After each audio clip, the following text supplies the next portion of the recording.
Hello students, आप सब कैसे हो। आज का हमारा जो लेक्चर है वो है total platelets count bye manual method.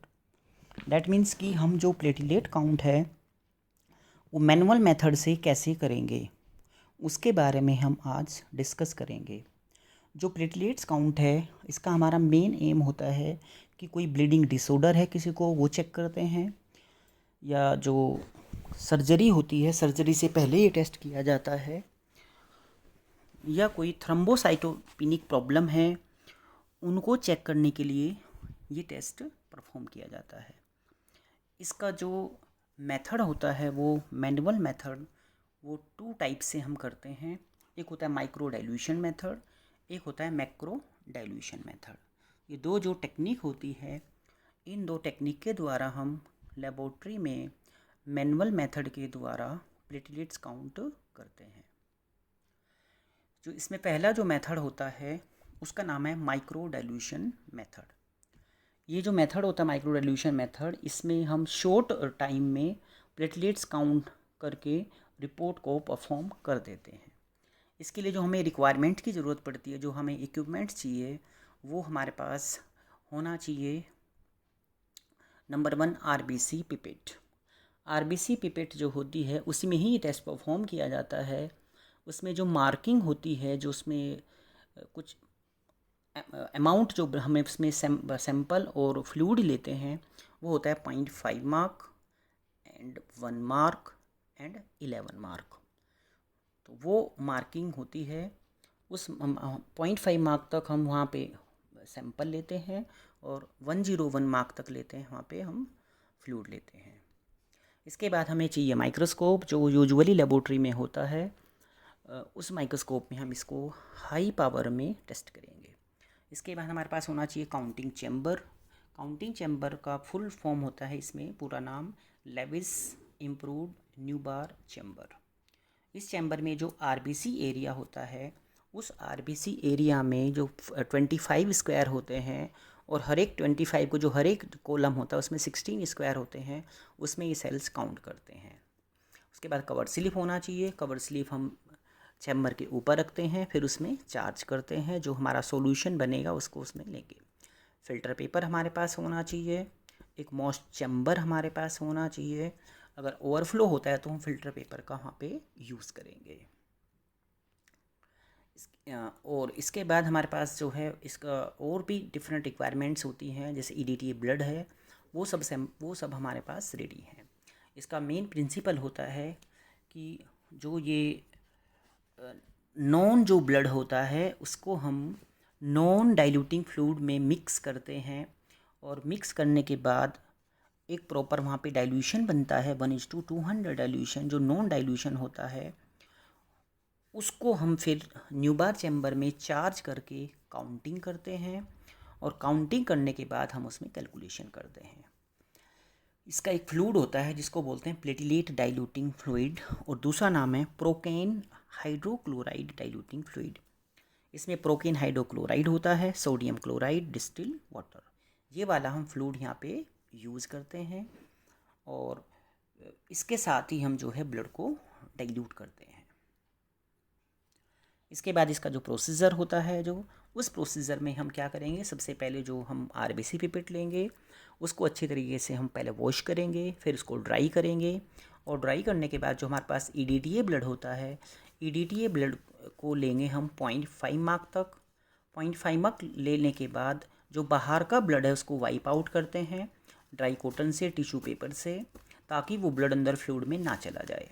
उसके बाद हम लेते हैं platelet diluting fluid up to 101 mark. लेने के बाद मिक्स करते हैं। मिक्स करने के बाद फिर हम जो 1 मिनट वेट करेंगे। वेट करने के बाद में फिर हम उसको जो सॉल्यूशन बना है उससे हम काउंटिंग चैम्बर को चार्ज करेंगे।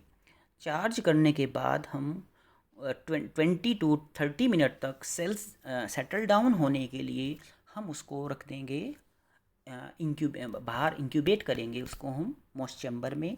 मॉइस्ट चैम्बर में इसलिए रखते हैं ताकि उसमें वो जो हमने सॉल्यूशन तैयार किया है वो ड्राई ना हो जाए।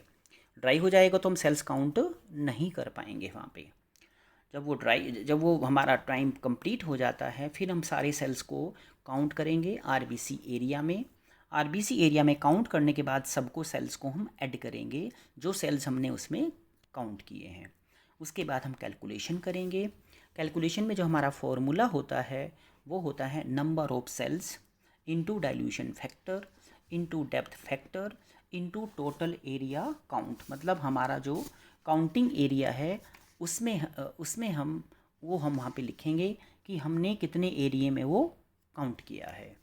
डी एफ का मतलब होता है डाइल्यूशन फैक्टर यहाँ पे।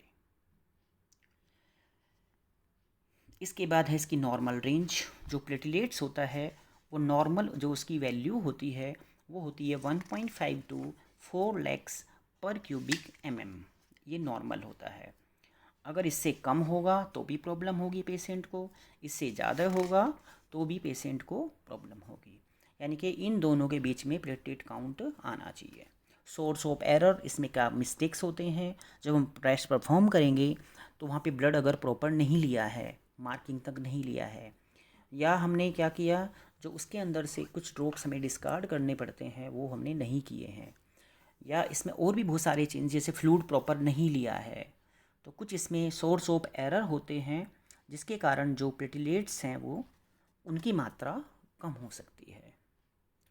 पहला है कोजेज़ ऑफ लो प्लेटलेट, यानी कि अगर हम ऐसा करेंगे तो उसमें प्लेटलेट की मात्रा कम हो जाएगी।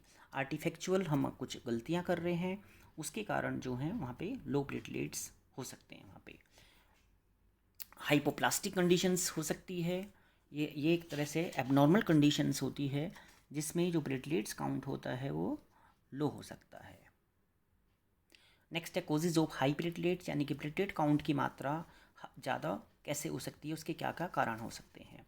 फिजियोलॉजिकल हो सकता है। एक फिजियोलॉजिकल का मतलब है कुछ बॉडी के फंक्शन के कारण, जैसे अगर कोई कंटिन्यू एक्सरसाइज करता है, वो भी हैवी एक्सरसाइज, उसमें भी ऐसा हो सकता है कि वो जो प्लेटलेट्स जो काउंट होते हैं वो हाई आ सकते हैं। या प्रेगनेंसी में जब डिलीवरी होने वाली होती है तो उस टाइम जो प्लेटलेट की मात्रा होती है वो ज़्यादा हो जाती है, उसके कारण वो एक फिजियोलॉजिकल कंडीशन होती है जिसमें प्लेटलेट्स की मात्रा ज़्यादा हो जाती है। इसके बाद पैथोलॉजिकल का मतलब होता है कि पेशेंट को कोई बीमारी है जिसके कारण जो है उसको प्लेटलेट की मात्रा ज़्यादा होती है। तो इसमें क्या क्या इंक्लूड हो सकता है, एक प्राइमरी हो सकता है। प्राइमरी में क्या बोलते हैं, माइलो प्रोलिफरेटिव डिसऑर्डर, इसको बोलते हैं MPD. Polycythaemia vera, CML, microfibrolysis, essential thrombocythaemia, post haemorrhagic state, post surgical states. ये डिफरेंट जो स्टेट्स होती हैं, जो प्रॉब्लम्स होती हैं, इनमें प्लेटलेट की मात्रा वो नॉर्मल से ज़्यादा हो जाती है। इसके बाद है इसमें क्लिनिकल कंडीशन को हम बोलते हैं थ्रोम्बोसाइटोपिनिया। एक वो कंडीशन होती है जिसमें प्लेटलेट्स जो हैं वो नॉर्मल से कम हो जाते हैं, जिसके कारण जो है उसको बोलते हैं थ्रोम्बोसाइटोपिनिया। जैसे डेंगी एक डिजीज़ होती है, उसमें प्लेटलेट्स जो है कम हो जाते हैं। उसके अलावा bone marrow infiltration, hypoplastic disease, aplastic marrow, infective thrombogenesis, जैसे मेगालोब्लास्टिक एनीमिया होता है। ये जो कंडीशंस होती हैं, इन कंडीशन में थ्रोम्बोसाइटोपिनिया हो सकता है उसको। थ्रोम्बोसाइटोसिस का मतलब होता है कि जब प्लेटलेट्स की मात्रा नॉर्मल से ज़्यादा हो जाती है, उस कंडीशन को बोलते हैं थ्रोम्बोसाइटोसिस। उसके लिए मैंने डिजीज़ पहले ही बता दी है, किस किस बीमारी में ऐसा होगा जिसमें प्लेटलेट की मात्रा वो नॉर्मल से ज़्यादा हो जाएगी। इसके बाद हमारा जो नेक्स्ट काउंट है वो है हमारा AEC का पूरा नाम होता है एब्सोल्यूट इओसिनोफिल काउंट। इसमें हम जो ये देखेंगे कि जो हमारे 5 तरह के जो WBC होते हैं उसमें खाली हम एक सेल के बारे में काउंट करेंगे जिसका नाम है एब्सोल्यूट इओसिनोफिल काउंट। वो भी हमें ये देखना है कि जो हमारे सेल्स होते हैं उन सारे सेल्स में जो प्लेटलेट जो इओसिनोफिल की जो कंसंट्रेशन होती है वो कितनी होती है, उसको चेक करने के लिए हम इओसिनोफिल काउंट करते हैं। इसमें जो देखते हैं कि पेशेंट इओसिनोफिलिया तो नहीं है, उसको इओसिनोफिल की मात्रा ज़्यादा तो नहीं है, उसको चेक करने के लिए हम AEC का टेस्ट करते हैं। इसका मेथड है, इसका मेथड जो है वो मैनुअल मेथड जो है वो दो तरीके से करते हैं। पहला होता है माइक्रो डाइल्यूशन मेथड और दूसरा होता है मैक्रो डाइल्यूशन मेथड। इन दो टेक्निक से हम ये टेस्ट परफॉर्म करते हैं। इसमें हम पहला जो टेस्ट करेंगे उसका नाम है micro dilution method. Micro dilution perform करने के लिए हमारे पास जो इक्विपमेंट्स होना चाहिए, जो मटेरियल होना चाहिए, वो इस प्रकार है। इसमें हमें सबसे पहले चाहिए WBC पिपेट। WBC पिपेट में जो मार्किंग होती है वो होती है 0.5 मार्क, 1 मार्क एंड 11 मार्क। ये 3 मार्किंग होती हैं। इसमें जो 0.5 मार्क है यहाँ तक हम ब्लड लेते हैं और जो 11 मार्क है वहाँ तक लेते हैं इओसिनोफिल डाइल्यूटिंग फ्लूइड, जो कि हमारे पास वो अवेलेबल होता है। इसके बाद हमें चाहिए माइक्रोस्कोप। माइक्रोस्कोप के बारे में आपको मैंने कई बार बताया है। जो एज यूजुअल माइक्रोस्कोप होता है वो हमारे पास होना चाहिए। इसके बाद हमारे पास एक चैम्बर होना चाहिए जिसका नाम है लेविस न्यूबार काउंटिंग चैम्बर। इसमें जो हम काउंटिंग करेंगे यूसिनोफिल को, वो सारे जितने भी इसमें एरिया होते हैं, टोटल एरिया इसका होता है 9 स्क्वायर mm। सारे जितने भी हमारे 9 स्क्वायर हैं सब के अंदर हम यूसिनोफिल सेल्स को काउंट करेंगे। इसके बाद हमारे पास होना चाहिए कवर स्लिप। कवर स्लिप जो है वो हम चैम्बर के ऊपर यूज़ करते हैं और जब हम चार्ज करेंगे तो कवर स्लिप को वहाँ पे हम यूज़ करेंगे। इसके बाद इसमें डिफरेंट हमारे पास जो रिक्वायरमेंट्स है वो अवेलेबल होनी चाहिए, जैसे टिश्यू पेपर होने चाहिए एटसेट्रा, हमारे पास सॉल्यूशन होना चाहिए। उसके बाद है इसका प्रिंसिपल। इसका प्रिंसिपल जो है वो हमारा जो है वो नॉन सॉल्यूशन पर बेस है। हम इसमें एक नॉन सॉल्यूशन लेंगे, नॉन जो हम इसमें लेंगे डाइल्यूटिंग फ्लूइड और नॉन लेंगे हम ब्लड सैंपल। दोनों को आपस में एक प्रॉपर रेशियो में यहाँ पर हम मिक्स करेंगे। इसके जो रेशियो हैं वो दो टाइप्स के होते हैं, 1:10 और 1:20। दो रेशियो में हम यहाँ पे इसको डाइल्यूशन करके उसके बाद इसमें इसको इंक्यूबेशन करेंगे। इंक्यूबेशन के बाद इसको हम फिर न्यूबार चैम्बर में चार्ज करेंगे, फिर इसको हम काउंटिंग करेंगे, फिर कैलकुलेशन करेंगे। तो ये प्रिंसिपल हमारा इस पर बेस्ड है।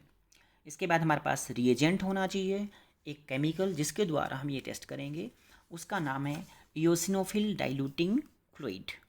तो इओसिनोफिल डाइल्यूटिंग फ्लूइड हम यहाँ पर यूज़ करेंगे। इओसिनोफिल जो डाइल्यूटिंग फ्लूइड होता है उसके अंदर जो रिएजेंट्स होते हैं वो होते हैं yellow eosin, 95% phenol, formalin, distil water. ये सब इसमें रिएजेंट्स में होने चाहिए। येलो जो इओसिन होता है वो 0.5 ग्राम होता है, जो कि हमारे इओसिनोफिल ग्रैन्यूल्स को स्टेन करता है। 95% फिनोल होता है, जो कि यहाँ पे जो फंगल वगैरह है उनको यहाँ पे ग्रोथ नहीं होने देगा। फार्मेलिन जो है वो फिक्सेटिव होता है और डिस्टिल वाटर जो इसके अंदर वो यहाँ पे आरबीसी को लाइज कर देता है। इसके बाद इसका प्रोसीजर, सबसे पहले हम लेंगे पिपेट, WBC पिपेट। उसके बाद उसको हम क्या करेंगे, वहाँ पे उसमें लेंगे 0.5 मार्क तक लेंगे हम ब्लड, EDTA ब्लड हमारे पास अवेलेबल है। उसके बाद लेंगे वहाँ पे इओसिनोफिल डाइल्यूटिंग फ्लूइड 11 मार्क तक। लेने के बाद हम उसको मिक्स करेंगे। मिक्स हम करेंगे कि उसको हॉरिजॉन्टल वे में पाम के अंडर लेके मिक्स करेंगे, परपेंडिकुलर्स को मिक्स नहीं करेंगे, नहीं तो हमारा सॉल्यूशन सारा बाहर निकल जाएगा। मिक्स करने के बाद में हम उसको वेट करेंगे 2 मिनट। वेट करने के बाद में फिर हम उसको रखेंगे एक वेट चैम्बर में नियर अबाउट 20 to 30 मिनट। ये इंक्यूबेशन पीरियड होता है, इसमें सेल्स जो हैं वो सेटल डाउन हो जाते हैं। उसके बाद में फिर हम उसको जो हमारा कुछ ड्रॉप्स हम डिस्कार्ड करेंगे वहाँ पे। डिस्कार्ड करने के बाद में फिर हम उसको जो न्यूबार चैम्बर है उसमें हम उसको चार्ज करेंगे। चार्ज करने के बाद में फिर हम काउंटिंग चैम्बर को माइक्रोस्कोप में फोकस करेंगे। फोकस करने के बाद में जो उसमें सारे सेल्स हैं वो हम इसमें 9 स्क्वायर में काउंट करेंगे और उनको सबको आपस में वहाँ पे ऐड करेंगे और इसके बाद हम कैलकुलेशन को स्टार्ट करेंगे।